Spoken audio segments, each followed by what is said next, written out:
Frère Branham me dit, or l'histoire se répète toujours. Dans les générations d'Israël, nous voyons une génération qui connaît un réveil, puis déjà dans les générations suivantes, le fait diminue. Et dans la troisième génération, il peut rester quelques braises encore rougeoyantes. C'était la situation de Pergame. Mais dans la quatrième génération, oh Dieu, il ne peut ne plus rien rester de la flamme originelle. Il ne restera plus de lumière. On ne se souviendra plus des grandes années abondantes qu'on avait autrefois, alors qu'on avait des hommes et des femmes qui étaient remplis de l'esprit. On avait des réunions de réveil qui diraient toute la nuit. Mais remarquez à quand il est entré dans l'écran. Judas, tu as oublié ta position. Et Ruben, tu as osé coucher avec la femme de ton père. Mais toi, Siméon et Lévi qui devraient aussi prendre la position alors que Ruben est tombé. Mais vous avez désobéi à Jacob. Et il vous a dit de ne pas aller dans les camps pour aller tuer de l'autre côté. Mais vous êtes partis parce qu'on avait déshonoré votre sœur. Comment est-ce que le pouvoir qui pouvait tomber sur Ruben lui a été ravi et maintenant le sceptre a été donné à Judas? Judas a réussi la position qui appartenait réellement à Ruben parce que Ruben avait failli à sa mission. Et c'est ce que l'église est en train de faire maintenant. Frère Branham, l'enlèvement devrait avoir lieu depuis très longtemps. Mais c'est l'église qui nous retarde encore ici. Parce que l'église n'arrive pas à reconnaître sa position. Lorsque Jésus disait, Père, glorifie-moi de la même gloire que j'avais, c'est-à-dire, il voulait rentrer à sa position du début.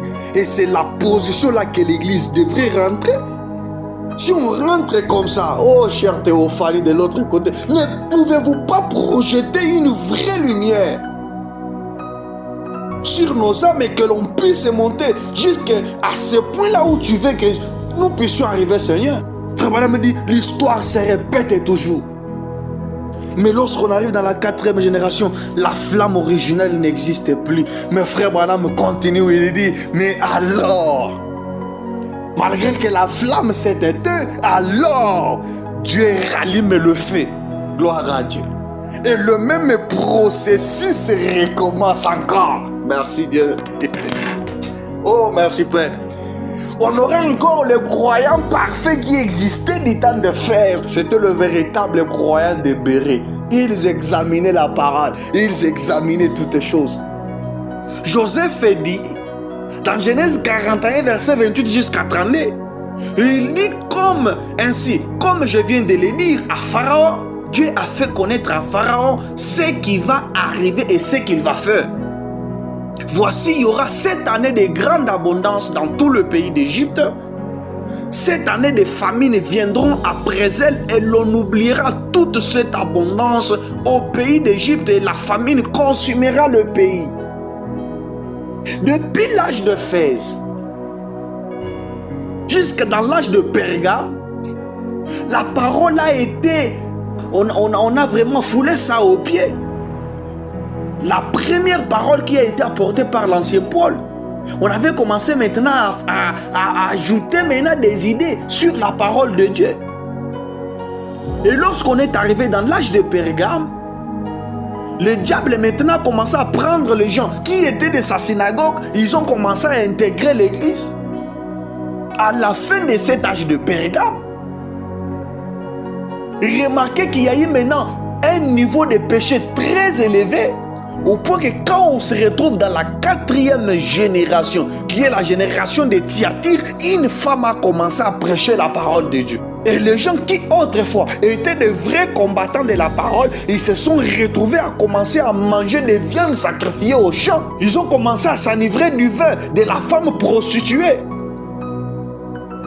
Ce sont les 7 années de famine qui sont tombées sur l'Égypte. Et cette famine qui suivra sera si forte qu'on ne s'apercevra plus de l'abondance qui était autrefois dans le pays. Le réveil qui nous a été donné par nos aïeux, par les anciens. Les jeunes ont oublié ce réveil au point qu'ils ne veulent plus encore du véritable réveil. Ils se contentent de paix qu'ils ont maintenant. Et Joseph dit à la fin, si Pharaon a vu les songes se répéter une seconde fois, c'est que la chose est arrêté de la part de Dieu lui-même et que Dieu s'est atterra pour l'exécuter. Joseph dit, ainsi comme je viens de le dire à Pharaon, Dieu a fait connaître à Pharaon ce qu'il va faire.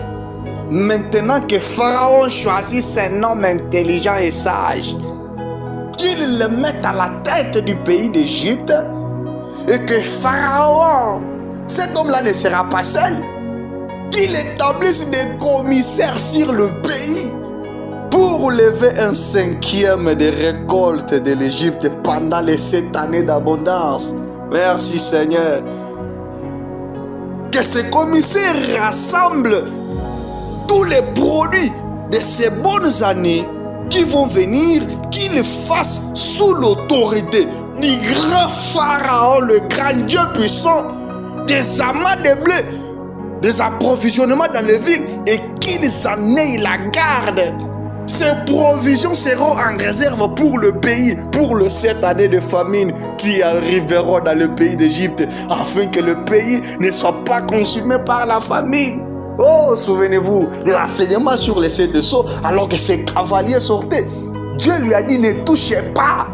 Ne touchez pas, mais ouais, ne touchez pas à l'huile et au blé qui sont dans le grenier, alors qu'ils sont en train de tomber facilement.